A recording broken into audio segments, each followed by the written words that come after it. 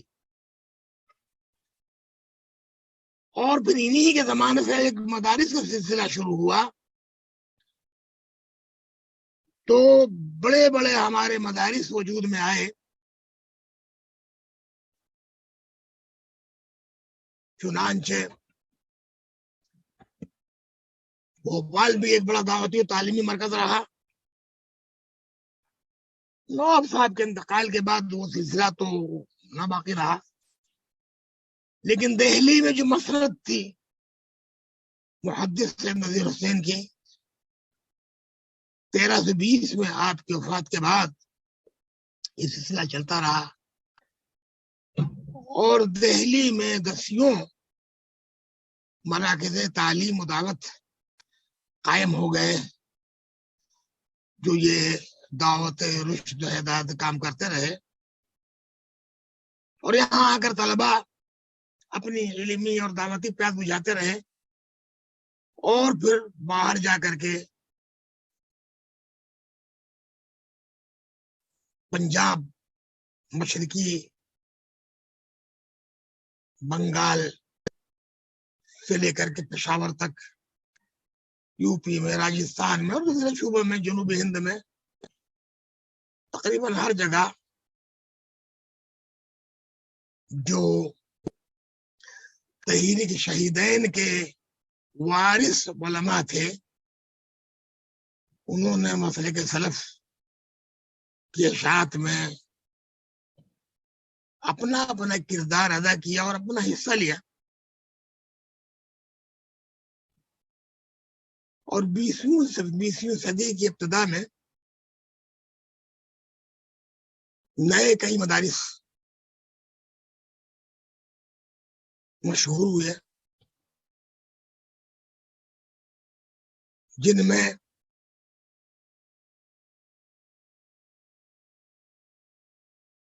دلی میں مولانا عبدالرحمان عبدالوہاب صدری کا مدرسہ، ایسی حافظ حمید اللہ دہلوی کا مدرسہ، مدرسہ رحمانیہ دہلی، مدرسہ زبیدیہ بنارس میں، مدرسہ سعیدیہ، مدرسہ جامعہ رحمانیہ میں، مدرسہ احمدیہ سلفیہ دربھنگہ، اس کے بعد آرا میں مدرسہ احمد سلفیہ، اس کے بعد اس مدرسے کی تجدید ہوئی، مدرسہ احمدیہ سلفیہ کے نام دربھنگہ میں. پٹنہ میں بھی مدرسہ اسرار المسلمین تھا. ادھر بنگلور مدراس میں، حیدرآباد میں بنگلور میں مدارس بنے.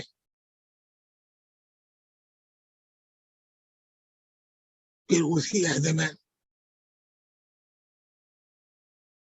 عمر آباد کا دارالسلام،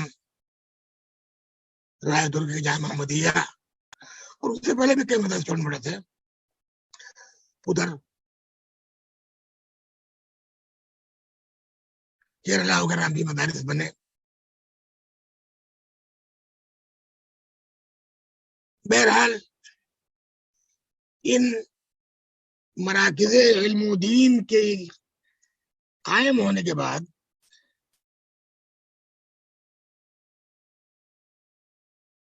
بڑی حد تک کتاب و سنت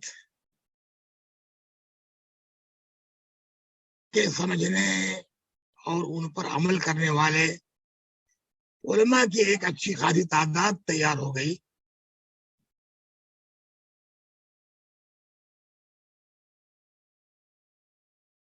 جن کو جدوجہد کی اپنی ایک بہت ہی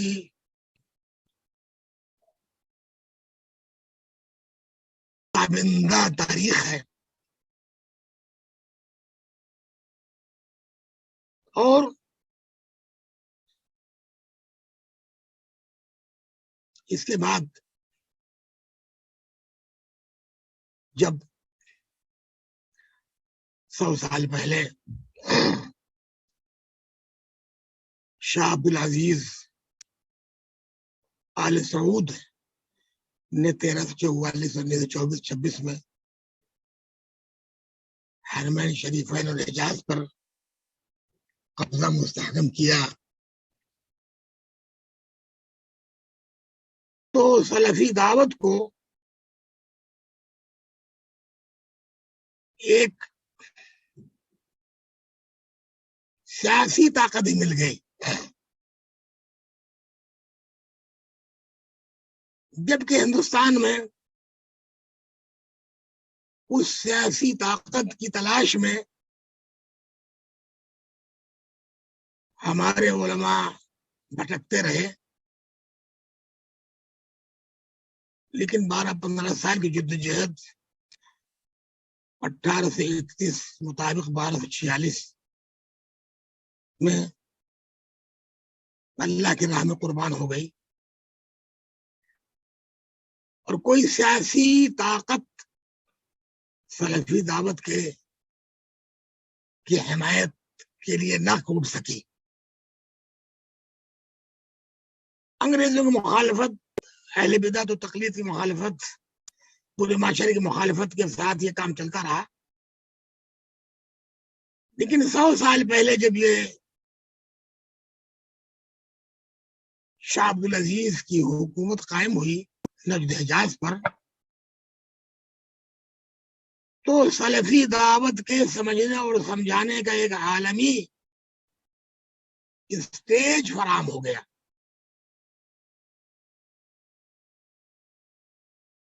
حج و عمرے کی برکت سے جو اجتماع ہوتا تھا، اس کے ذریعے جو تبلیغ پھیلی دنیا میں، اس کا اپنا ایک الگ انداز تھا۔ پھر جب انہی کے عہد میں کتابوں کی اشاعت شروع ہوئی، مجلات شائع ہونا شروع ہوئے، اور شاہ عبد العزیز کی مخالفت میں ساری دنیا کے شیعہ، ساری دنیا کے اہل بدعت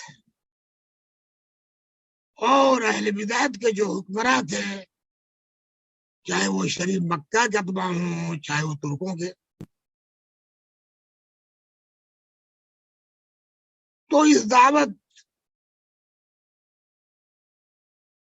کو آگے بڑھانے کے لیے جہاں ایک سیاسی تائید حاصل ہوئی، وہاں ان حکام کو اللہ تبارک تعالیٰ نے جب مال و دولت سے نوازا تو وہ مال و دولت بھی استعمال ہوا۔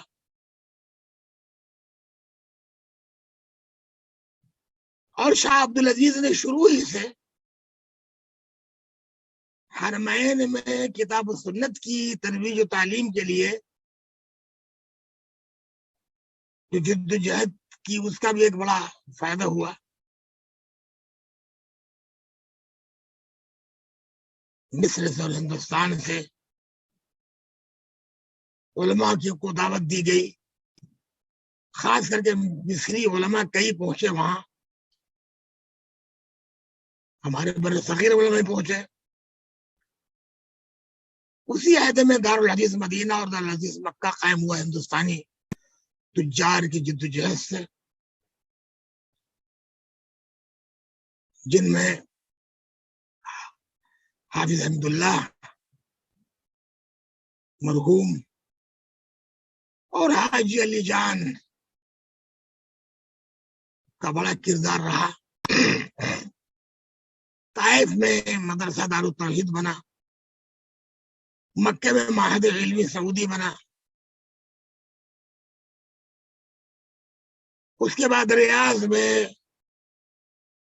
معہد علم بنا، کلیت الشریعہ بنا، پھر چل کر کے ریاض میں جامعۃ الامام کی تاسیس ہوئی، اور 1961 میں ساری دنیا میں اسلامی تعلیم و تربیت کے لیے شاہ عبدالعزیز کے مقاصد کو آگے بڑھانے کے لیے شاہ سعود کے عہد میں جامعہ اسلامی مدرسہ یونیورسٹی کا قیام ہوا، جس میں خصوصی طور پر افریقی ممالک میں دعوت و تبلیغ کے کام کو سامنے رکھ کر کے وہاں کے طلباء کو ترجیحی طور پر تعلیم کے لیے آمادہ کیا گیا۔ پھر جب 4 سال کے بعد وہاں کے بچے فارغ ہونے لگے تو شاہ فیصل نے خصوصی طور پر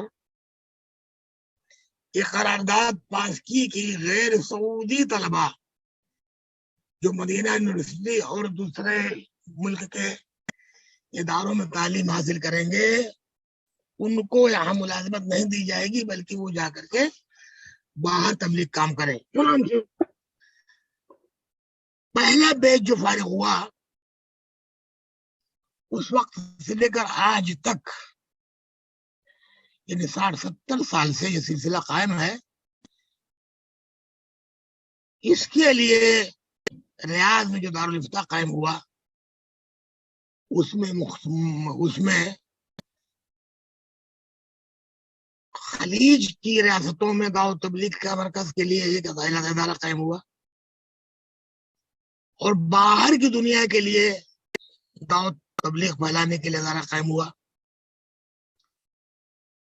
اور پوری دنیا میں جن میں ہندوستان، پاکستان، بنگلہ دیش، نیپال بھی ہے اور افریقی ممالک اور عرب دنیا کے مراکز، ان کی تعلیمی اور دینی ضرورت کے لیے بڑا اچھا تعلیمی نظام بنا اور اس سے امت کو بڑا فائدہ ملا۔ متعدد ہندوستان، پاکستان کے اداروں نے بھی یہاں کے فارغ التحصیل علماء سے استفادہ کیا۔ کہنے کا مطلب یہ ہے کہ اہل حدیث دعوت کو تقویت سیاسی جو ملی اور پھر وہاں سے جو مالی تعاون ملا، اس سے بھی سلفی دعوت کو بڑا فائدہ ہوا۔ خود سعودی عرب اور خلیج کے ملکوں میں یہاں بکثرت باہر سے آنے والے ملازمین کی اصلاح اور تبلیغ کے لیے سینکڑوں ادارے قائم کیے گئے ہر شہر میں، اور پمفلٹ، کتابیں، کیسٹ اور دعوتی پروگرام کے ذریعے سے لاکھوں لوگوں کی ہدایت کا سامان باہم پہنچایا گیا۔ یورپ، امریکہ بھی، کینیڈا وغیرہ، آسٹریلیا، جو پہلے عملاً سلفی دعوت سے بہت حد تک ناشناسا رہے، سعودی گورنمنٹ اور خلیج کے دوسرے دعات مبلغین کے ذریعے سلفی دعوت سے ان کا بھی تعارف ہوا، اور بہت سارے علماء جن کی اکثریت برصغیر کے باشندوں ہی سے رہی ہے اور جنہوں نے اپنے ملکوں میں یا سعودی عرب اور خلیج کے دوروں میں تعلیم حاصل کی، ان لوگوں نے جب یورپ، امریکہ اور افریقہ کا رخ کیا تو وہاں بھی اچھا خاصا دعوت تبلیغ کا سلسلہ شروع ہوا۔ اور الحمدللہ یہ سلسلہ آج تک جاری ہے. اس سفر میں دعوتی تحریک اہل حدیث کے علماء کو بڑے طرح طرح کے چیلنجوں کا سامنا کرنا پڑا، فکری طور پر بھی اور علمی طور پر بھی اور عملی طور پر بھی. فکری طور پر یہ کہ مختلف انداز کے عوامل کی وجہ سے اور مختلف مؤثرات کی وجہ سے انسانی دل دماغ متاثر ہوتا ہے. تو سلفی دعوت کو ہر وقت مختلف انداز کے چیلنجوں کا سامنا رہا. پہلے تقلید و تعصب اور تشیع سے نپٹنا ایک بڑا مسئلہ تھا. آج کے زمانے میں سوشلزم، کمیونزم اور الحاد وہ بھی دینی لبرلزم وغیرہ کا مقابلہ کرنا پڑا، الحاد و کا. پھر نئے سیاسی حالات میں جہاں روز تشیع نے سر اٹھایا، وہیں خوارج کے تکفیری افکار و خیالات امت میں پھیلنے لگے. اور یہ علماء اہل حدیث کا ایک بڑا چیلنج تھا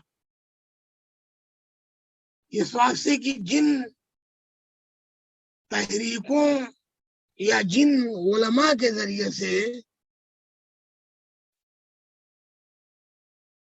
یہ غیر اسلامی افکار امت میں پھیلنے لگے،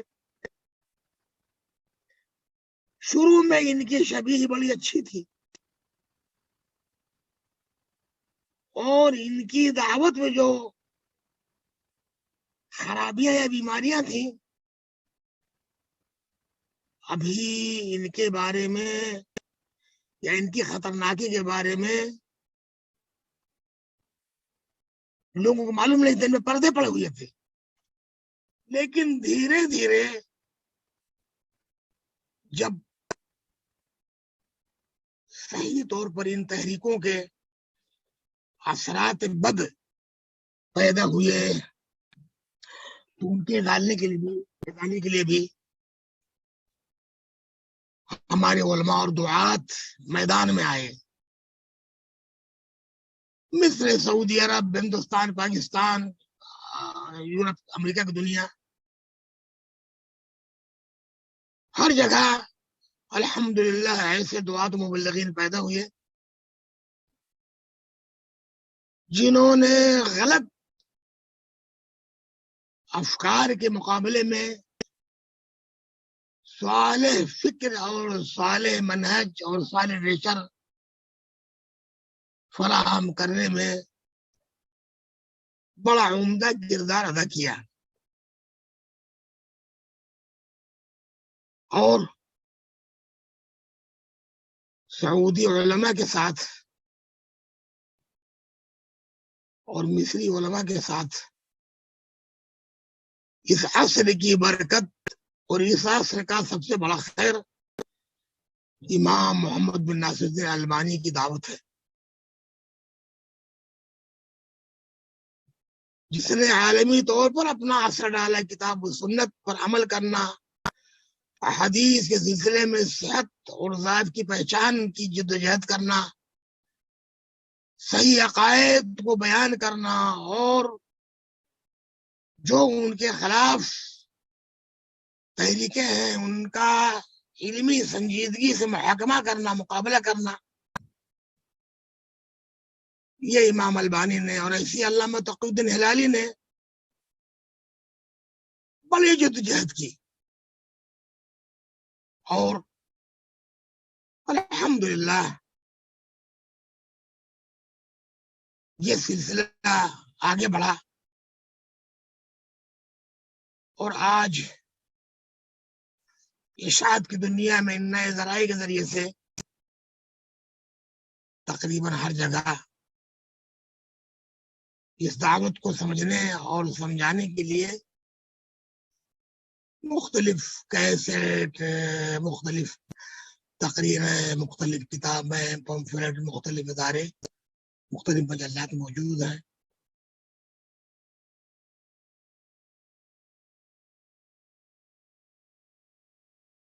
ہندوستان میں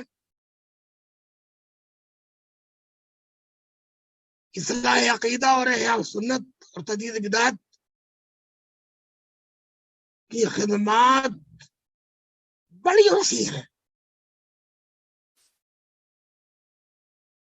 اور ہر علاقے اور ہر عالم کا اپنا ایک انداز ہے،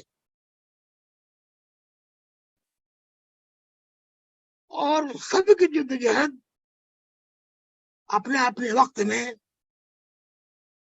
اس کے اثرات مرتب ہوئے۔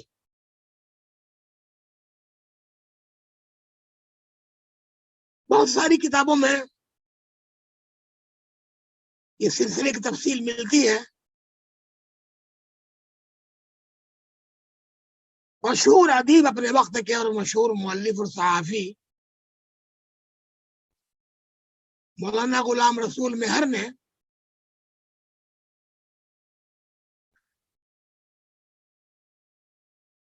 تحریک شہیدین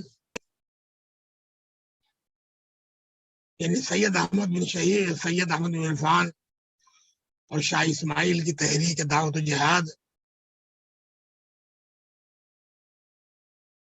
کو مدون کیا 3-4 جلدوں میں، اور بھی لوگوں نے لکھا۔ آخر میں آ کر کے ڈاکٹر قیام الدین نے کتاب وہابیت کے نام سے لکھی۔ ان سے پہلے مولانا مسعود عالم ندوی نے بھی شیخ محمد الوہاب اور ہندوستان کی اسلامی تحریک کے نام سے کتابیں لکھی۔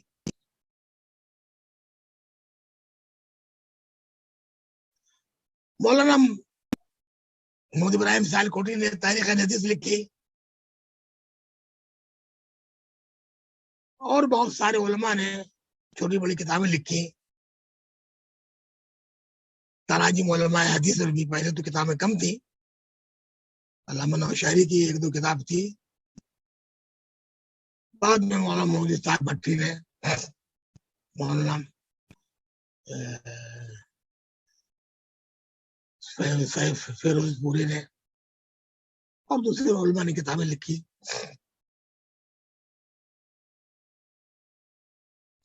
میں نے بھی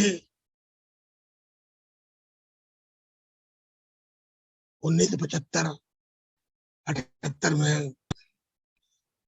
علماء حدیث تفسیری خدمات اور علماء ہند کی حدیثی خدمات پر 2 رسالے مرتب کیے۔ ہمارے زمانے میں تاریخ اہل حدیث اور اس کے بہت سارے مراجع، پمفلٹ، رسائل وغیرہ کو اصل نو ایڈٹ کر کے مولانا محمد سلیمان بہاؤالدین صاحب نے لندن میں بیٹھ کر کے ایک بڑا کام کیا۔ ایسی تاریخ ہے، ختم نبوت انہوں نے مدون کی، اور دونوں کتابیں انسائکلوپیڈیا حیثیت رکھتی ہیں۔ تو ان کتابوں کے پڑھنے سے پتہ چلتا ہے کہ ہر علاقے میں لوگوں کو بڑی محنت کرنی پڑی، چھوٹی سے چھوٹی سنت کے احیاء کے لیے بڑی سے بڑی جدوجہد کرنی پڑی، اور بغیر اس طرح کی مشقت کے وہ کام آگے نہیں بڑھا۔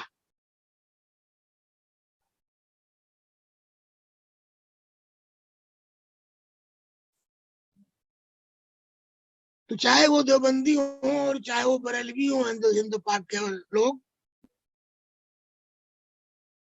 ان کے ہاں یہ بڑا محبوب مشغلہ ہے کہ اگر کہیں اہل حدیث مسجد بن جائے تو کسی نہ کسی طرح سے اس پر قبضہ کرو یا اس کو ڈھا دو۔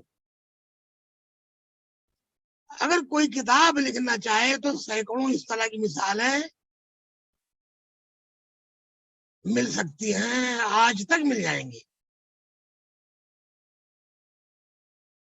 میرا خود ذاتی اس سلسلے میں کئی تجربہ ہے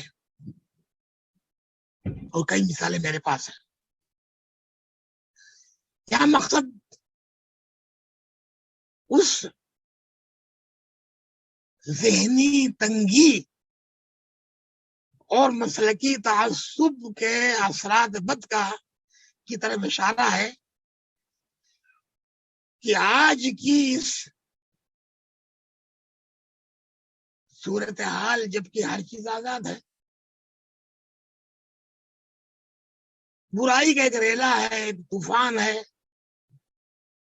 اسلام کے خلاف، مسلمانوں کے خلاف، کتاب و سنت کے خلاف، کسی کے کان میں رجوع نہیں رینگتی. لیکن جہاں کوئی اس طرح کا مسئلہ آ جاتا ہے جس میں کسی مسلکی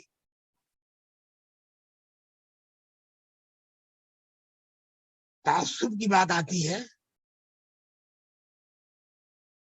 تو یہ گروہ چاہے وہ اپنے کو دیوبندی کہے، چاہے اپنے کو بریلوی کہے یا وہ اس کا پورا ایمان اور پورا زور لگا دیتا ہے کہ کسی طریقے سے کتاب و سنت پر چلنے کی اس کوشش کو ختم کر دیا جائے. اور ایک لمبی تاریخ ہے. جب آل سعود کا قبضہ حرمین پہ نہیں تھا تو ترک کے یہ بہادر حکمراں اور ان کے فقہا وہ اہل حدیث اور وہابی کو وہاں داخل نہ ہونے دیتے تھے اور ان پر ان کا قافلہ تنگ تھا. نواب صدیق حسن رحمۃ اللہ علیہ نے اس کی طرف اشارہ کیا. سن 1300 میں میاں سید نذیر حسین محدث دہلوی جب حج کے لیے جانے لگے تو ان کے جانے سے پہلے ہندوستان بھر میں رسالہ رسائل لکھا کے تقسیم کیے گئے کہ وہابیوں کو مسجد سے نکالا جائے. یہ سب ہمارے حنفی بھائی یہ تھے، چاہے وہ اپنے کو دیوبندی کہیں اور چاہے اپنے کو سہارنپوری کہیں اور چاہے اپنے کو تبلیغی کہیں اور چاہے اپنے کو بریلوی اور دیوبندی کہیں. ان لوگوں نے پورے بر صغیر میں آگ لگا دی اور گاؤں گاؤں یہ فتنہ پھیل گیا. وہابیوں کو مسجد سے نکالو، ان کی مسجدوں میں اگر آ گئے تو مسجد دھلو، ان کا بائیکاٹ کرو. یہ ایک تاریخ ہے اور تاریخ مدون ہے. حتیٰ کہ ابوالکلام آزاد نے اپنی کتاب آزاد کہانی خود آزاد کہانی میں اپنے والد کے وہابیوں کے خلاف جو کارنامے تھے مکے میں اس کو بیان کیا ہے بڑی تفصیل سے. اور جس میں 4 آدمیوں کا نام لیا ہے کہ یہ میاں سید نذیر حسین دہلوی اور ان کے ساتھیوں کی دشمنی پر اتر آئے ہوئے تھے. 4 آدمی تھے، ان کے والد خیر الدین اور ایک مولانا رحمت اللہ کیرانوی جو اپنی کتاب اظہار اللہ عیسائیت عرب میں بڑی مشہور کتاب ہے کے بارے میں مشہور ہے، اور ایک قطب الاقطاب دیوبندیوں کے مولانا امداد اللہ مہاجر مکی صوفی، اور ایک عبد القادر بدایونی. کہا کہ یہ 4 تھے جو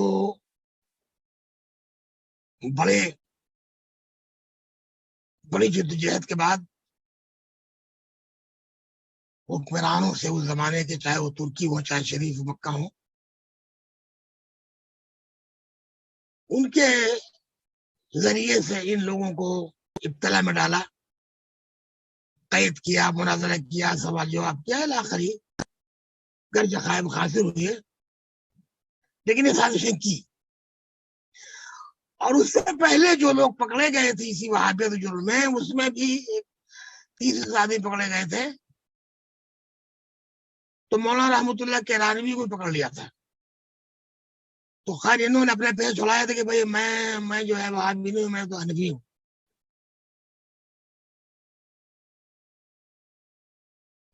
تو یہ لوگ بیچارے دہلی وغیرہ سے بھاگ کر گئے تھے انگریزوں کے ظلم سے بچنے کے لیے، لیکن وہاں پر برطانوی سفارت خانے نے ان 30-40 آدمی جو پکڑے گئے تھے ان کی حمایت کی اور ان کو بچایا. اور دوسری بار میاں صاحب 1300 میں گئے تو وہاں پر جب یہ پریشانی ہوئی تو پھر اسی برطانوی سفارت خانے نے اپنی رعایا کو مدد پہنچائی اور ان کے ظلم سے نجات دلائی.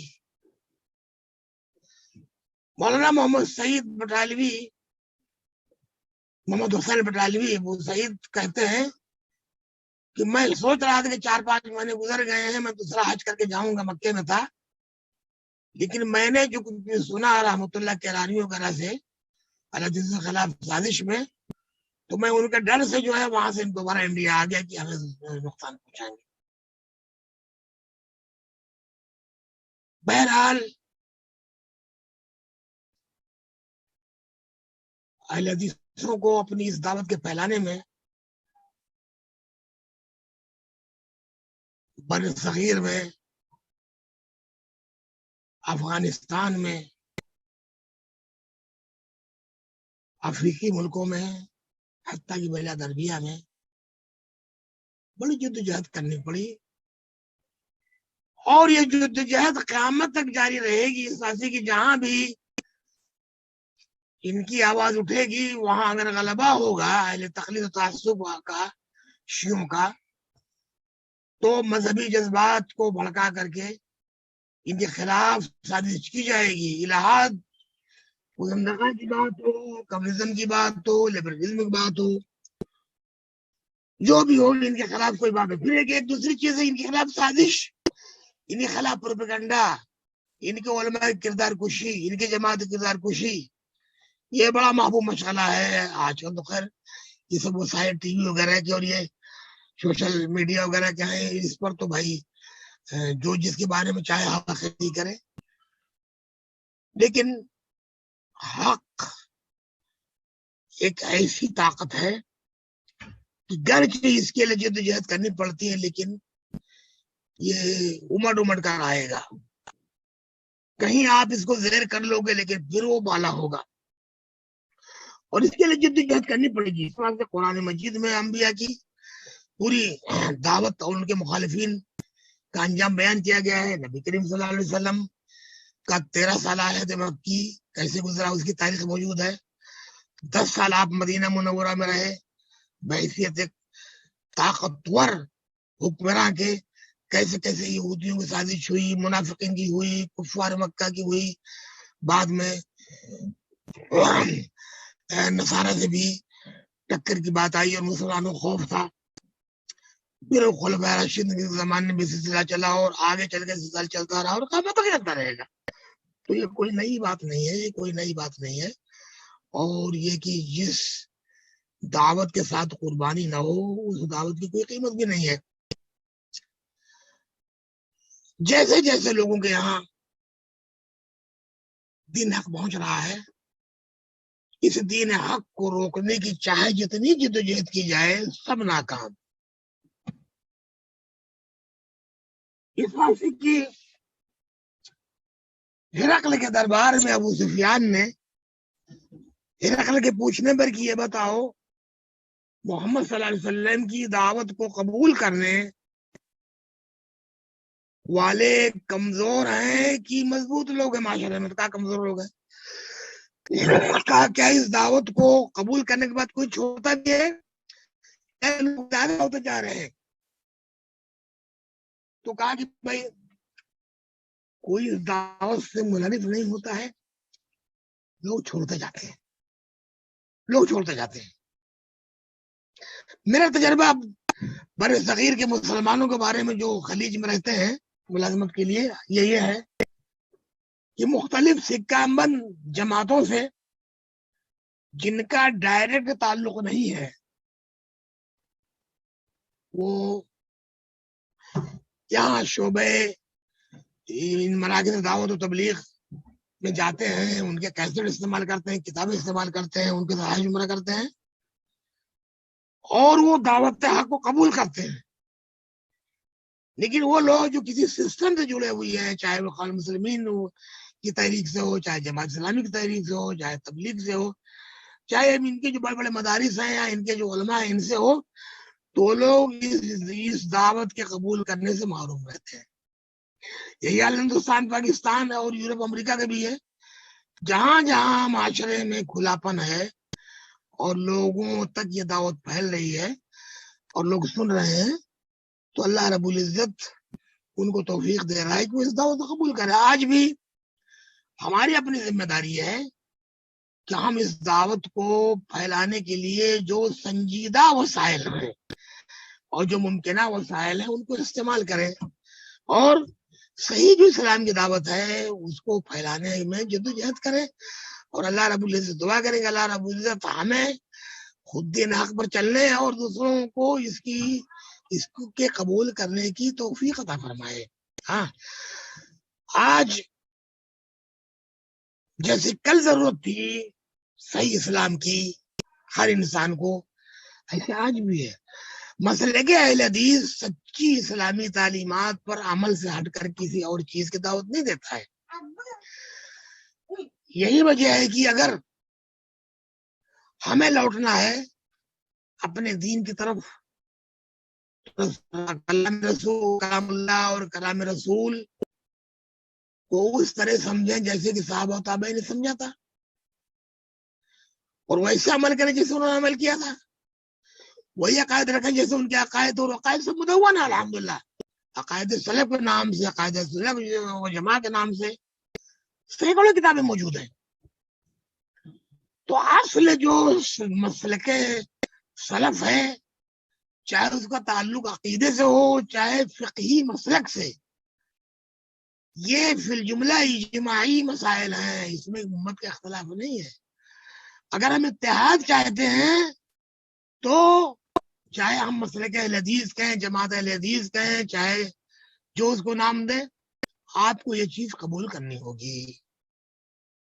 اگر آپ مسلمانوں میں اتحاد چاہتے ہیں تو اس اتحاد کی بنیاد یہی کتاب و سنت اور اجماع اور صحیح قیاس سے ثابت ہونے والے دین پر عمل کا نام ہے. اور جماعت اہل حدیث کا شروع سے جو مطالبہ رہا ہے وہ یہی رہا ہے. ہاں، اگر کوئی یہ کہے کہ بھائی جماعت اہل حدیث میں فلاں خرابی آ گئی ہے یا فلاں عالم میں فلاں خرابی ہے، تو کسی جماعت کی نسبت اہل حدیث کی طرف ہو یا کسی عالم دین کی اور اس کی طرف کوئی غلط بات ہو تو غلط رہے گی. یہ مسلک کی نسبت کا مسلک نہیں ہے، یہ مسلک عمل کرنے کا ہے. اس پر جو جتنا عمل کرے گا اللہ رب العزت کا وہ برگزیدہ اور منتخب و چنندہ بندہ بنے گا. بقیہ کی نام آپ اپنے کو اہل حدیث کہیں، سلفی کہیں، اثری کہیں، محمدی کہیں، تو اس نام کی کوئی قیمت نہیں ہے جب تک کہ عقائد و اعمال میں آپ کے ہاں وہی سب چیزیں نہ موجود ہوں جو حق مذہب ہے، جو اہل حق کا مذہب ہے اور جس طرح وہ لوگ تھے. یہ جماعتیں جو بنائی گئی ہیں یہ اس واسطے تاکہ منظم طور پر اس کام کو آگے بڑھایا جائے.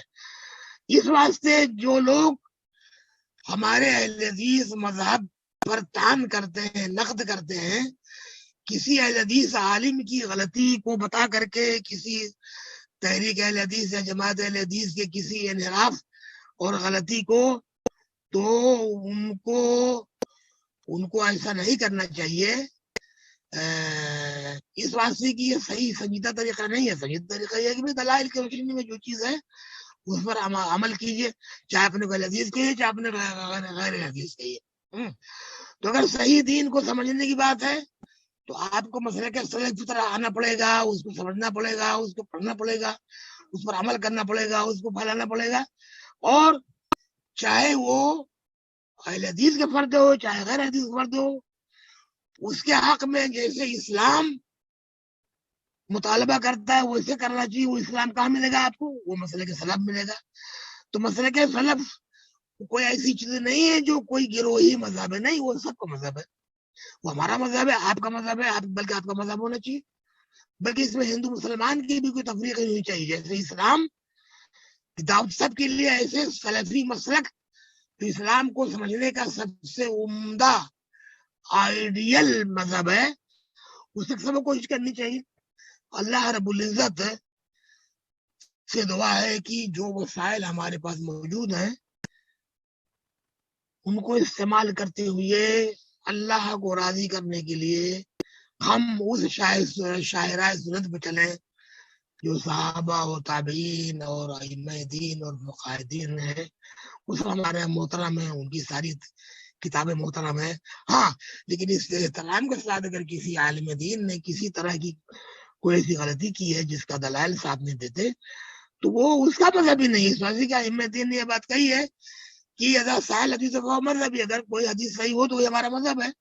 اور بعض ائمہ نے کتابیں لکھی ہیں کہ بھائی ائمہ اربعہ میں سے جن مسائل میں ان کی بات برحق نہیں ہے اس کو ان کی طرف جو ہے منسوب نہیں کرنے, جیسے کہ امام تقویت کے بارے میں آتا ہے, انہوں نے کتاب لکھی ہے کہ اگر کوئی مسئلہ دلائل کے مطابق ائمہ اربعہ کی سے منسوب ہے اور صحیح نہیں ہے تو ان کی طرف نسبت ہی جائز نہیں ہے. مسلک اہل حدیث کے سلسلے میں بہت سی باتیں اور کی جا سکتی ہیں. ہمیں خوشی ہے کہ برمنگم اور برطانیہ میں جماعت اہل حدیث کے نوجوان اچھا خاصا کام کر رہے تھے. اب کینیڈا میں بھی جماعت اہل حدیث کی تشکیل ہو گئی ہے اور اس میں نوجوان محنت کر رہے ہیں. ان تمام نوجوانوں کو اپنی آخرت سنوارنے کا ایک بہت بڑا اسٹیج مل گیا ہے. اس واسطے کہ ہم اور آپ جو اپنے دین کو اس جمعیت کے تھرو پھیلائیں گے تو اس کا ثواب آپ کو قیامت تک ملے گا. اس کا ثواب آپ کو قیامت تک ملے گا. تو یہ آپ کی اپنی ضرورت ہے کہ آپ اس دین کو پھیلانے کی جدوجہد کریں. اس کے ذریعے سے آپ کے اللہ تبارک و تعالیٰ کے ہاں جو مدارج ہیں بلند ہوں گے, آپ کو ثواب ہوگا. اور ہمارے عزیز محترم دوست ہیں شیخ آراد محمد شریف اپنی تمام طرح کی علمی اور تعلیمی مشغولیات کے ساتھ وہاں کی جماعت کی تشکیل اور ترقی اور وہاں کے لوگوں کی تنظیم اور اس دعوت حق کو آگے بڑھانے میں جو جدوجہد کر رہے ہیں وہ قابل مبارکباد ہیں. اور اللہ تبارک تعالیٰ سے اس بات کی دعا ہے کہ اللہ رب العزت ان کی کوششوں کو کامیاب کرے اور وہ جس دعوت کو حق سمجھتے ہیں اور جس کے لیے وہ ہماتن مستعد ہیں اس کو زیادہ سے زیادہ اللہ رب العزت قبول عام فرمائے اور ان کو اور ہم سب کو اس بات کی سعادت دے کہ ہم اپنے دین کو پھیلا کر کے اپنے رب کو راضی کریں.